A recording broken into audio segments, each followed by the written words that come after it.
வணக்கம் மக்களே. வாங்க இன்னிக்கி மார்க்கெட் ஹைலைட்ஸ் பார்க்கலாம். சென்செக்ஸ் 240.30 புள்ளிகள் அல்லது 0.31% சரிந்து 77,378.91 ஆகவும். நிஃப்டி 86.50 புள்ளிகள் அல்லது 0.37% சரிந்து 23,440.00 ஆகவும் இருந்தது. வர்த்தகம் செய்யப்பட்ட 2909 பங்குகளில் 551 பங்குகள் அதிகரித்தன. 2287 பங்குகள் சரிந்தன. 71 பங்குகள் மாறாமல் இருந்தன. 15 பங்குகள் அதன் 52 வார உச்சத்தை எட்டின. 219 பங்குகள் அதன் 52 வார குறைந்த அளவை எட்டின. 41 பங்குகள் மேல் சுற்றிலும் 181 பங்குகள் கீழ் சுற்றிலும் இருந்தன. TCS, Tech Mahindra, HCL Tech, Infosys மற்றும் விப்ரோ ஆகியவை நிஃப்டியில் அதிக லாபமடைந்தன. அதே நேரத்தில் Shriram Finance, IndusInd Bank, Adani Enterprises, NTPC மற்றும் BEL ஆகியவை இழப்புகளை சந்தித்தன.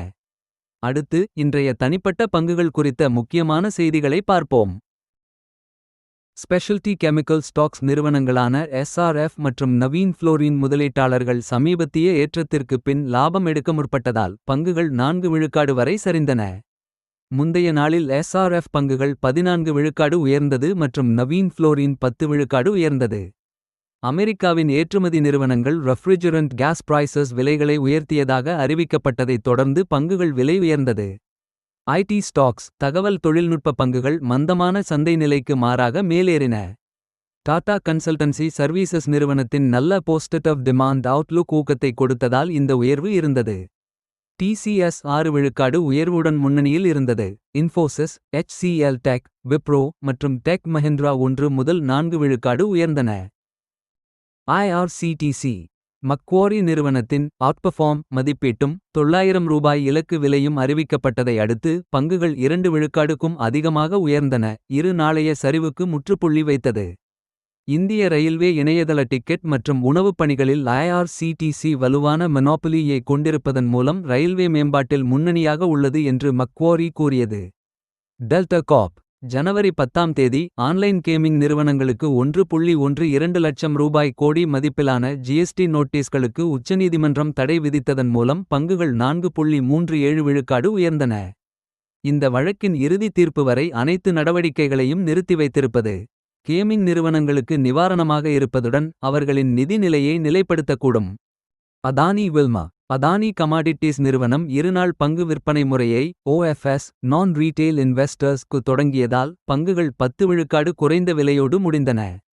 சில்லறை முதலீட்டாளர்களுக்கான விற்பனை ஜனவரி 13ஆம் தேதி தொடங்கவுள்ளது. மேலும் அதானி கமாடிட்டீஸ், அதானி வில்மார் நிறுவனத்தின் மொத்த பங்கு மூலதனத்தில் 13.5 விழுக்காடு ஆகும். 17 கோடி பங்குகளை விற்க திட்டமிட்டுள்ளது. GTPL Hathway, digital cable TV மற்றும் பிராட்பேண்ட் சேவைகளை வழங்கும் நிறுவனம் 3வது காலாண்டில் நிகர இலாபத்தில் பெரிய வீழ்ச்சி ஏற்பட்டதாக அறிவித்ததை அடுத்து பங்குகள் ஜனவரி 10 அன்று 11.60 விழுக்காடு சரிந்தன. நிறுவனம் கடந்த ஆண்டு இதே காலகட்டத்தில் 23.6 கோடியிலிருந்து 57.2 விழுக்காடு சரிவு அடைந்து 10.1 கோடி நிகர லாபம் பதிவு செய்தது. IREDA, 3ஆம் காலாண்டில் சொத்து தரம் குறைவடைந்ததை அடுத்து பங்குகள் 5.83 விழுக்காடு சரிந்தன. gross நான் பெர்ஃபார்மிங் அசெட்ஸ் 2.68 விழுக்காடு ஆக உயர்ந்தது. செப்டம்பர் காலாண்டில் 2.19 விழுக்காடு இருந்ததை ஒப்பிடுகையில் நெட் நான் பெர்ஃபார்மிங் அசெட்ஸ் 1.04 விழுக்காடு இருந்து 1.50 விழுக்காடு ஆக உயர்ந்தது. அதே நேரத்தில் நிறுவனத்தின் செயல்பாட்டிலிருந்து வருவாய் 35.57 விழுக்காடு உயர்ந்து 1253.20 கோடியிலிருந்து 1698.99 கோடியாக வளர்ந்தது. இண்டஸ்இண்ட் பேங்க், கோல்ட்மேன் சாக்ஸ் பாய் பார்வையிலிருந்து நியூட்ரல் என பங்குகளை தரக் குறைத்ததையடுத்து பங்குகள் 4.29 விழுக்காடு சரிந்தன. இலக்கு விலையை 1318 1090 ஆக குறைத்தது. தரக்குறைப்பு போதிலும் பங்கு முன்பே மூடிய விலையிலிருந்து 11 விழுக்காடு வரை உயர வாய்ப்புள்ளது. இண்டஸ்இண்ட் வங்கியின் வணிக சில்லறை துறையில் அதிகரிக்கும் கடன் தவணைகள், மந்தமான வருவாய் வளர்ச்சி மற்றும் அதிகரிக்கும் ஆதாய அழுத்தங்களை கோல்ட்மேன் சாக்ஸ் காரணமாக குறிப்பிட்டது. சென்கோ கோல்ட், டிசம்பர் மாதத்திற்கான வலுவான காலாண்டுக்கு முந்தைய புதுப்பிப்புகளை நிறுவனம் அறிவித்த போதிலும் முதலீட்டாளர்கள் லாபம் ஈட்டியதால் சென்கோ கோல்ட் பங்குகள் 4.65 விழுக்காடு சரிந்தன. நிறுவனம் 22 விழுக்காடு ஆண்டுக்கு ஆண்டுக் வருவாய் வளர்ச்சி மற்றும் தற்போதைய நிதியாண்டின் முதல் 9 மாதங்களில் 19 விழுக்காடு வளர்ச்சி அறிவித்தது. மேலும் Q3இல் சில்லறை வளர்ச்சி 19 விழுக்காடு ஆண்டுக்கு ஆண்டாக நிலைத்திருந்தது. டயர் 3 மற்றும் டயர் 4 நகரங்களில் வளர்ச்சி மெட்ரோ மற்றும் டயர் 2 நகரங்களை மிஞ்சியது. டாடா எல்சி டாடா எல்சி நிறுவனம் Q3 FY25 காலாண்டில் குறைந்த வருமானத்தை அறிவித்ததால் பங்குகள் 6.77 விழுக்காடு சரிந்தன. மார்க்கெட் எக்ஸ்பர்ட்ஸ் கணிப்புகளை தவறவிட்டது.